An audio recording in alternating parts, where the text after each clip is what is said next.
Hi, this is Brenda Green, and welcome back to Living in the Go. So, today I'm talking to you about your time, your health, and your money. I was reading this book, and I'm still reading it, but it's called Die with Zero, meaning that when you leave here, you want to have nothing left. And the principle behind that, as I've been reading it, it's like, it's things that we don't really consider and how they can impact people. And so I'm doing a visual aid today to help me try to talk about that a little bit. So those three factors, time, health, and money, we don't really appreciate it when we have it. And then when we do want it, we wish that we had it. So I'll start on this side. So when you're young, let's say you're 20 years old or whatever, your health should be at that point pretty good. You should be physically healthy, able to do all kind of things. That physical strength is there with you, and you have lots of time, right? Because you're young, you've got plenty of time ahead of you, years ahead of you to do whatever.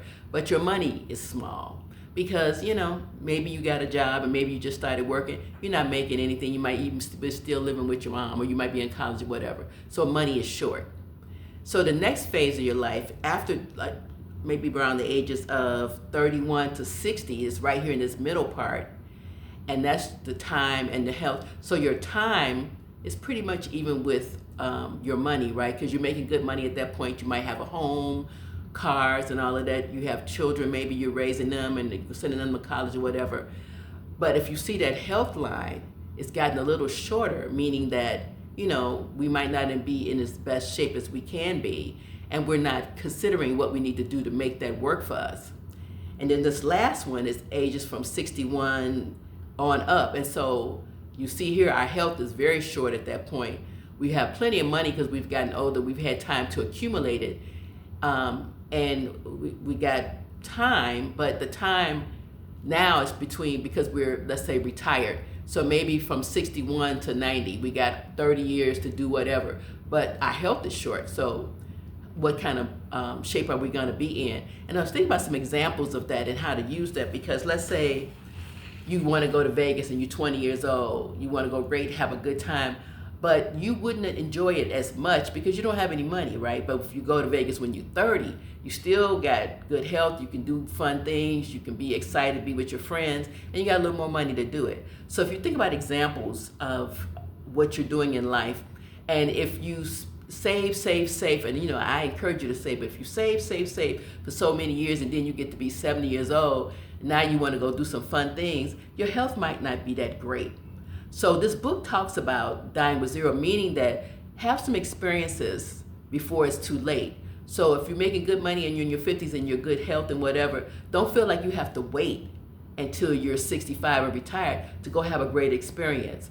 There's all kind of examples in the book of people taking those experiences or waiting too long. I mean, if you've never been to Europe and you decide to go when you're 90, you might be in a wheelchair, you might have to have oxygen mask, all this stuff. Don't do that. And also, even with your children, I mean, I plan to live to be 100. When I'm 100, my kids are going to be 80, or whatever.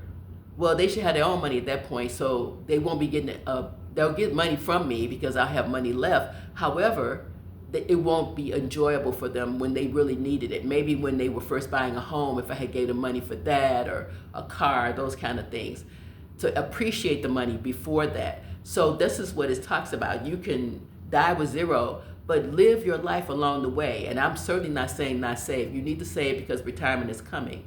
But you need to live along the way, and that's what this book talks about. So it's a different perspective. It gives you something to think about, because dying with zero doesn't mean that you don't die with experiences. Nobody was on their deathbed going, oh my God, I wish I had worked a little more, I wish I had saved a little more money. No, they're saying, I wish I had done all these things. I wish I had spent more time with family. I wish I had these marvelous experiences that I could reflect on as I'm leaving this earth. So that's what I'm talking about. So something to consider, something to think about. So have a great day, and we'll get back together soon.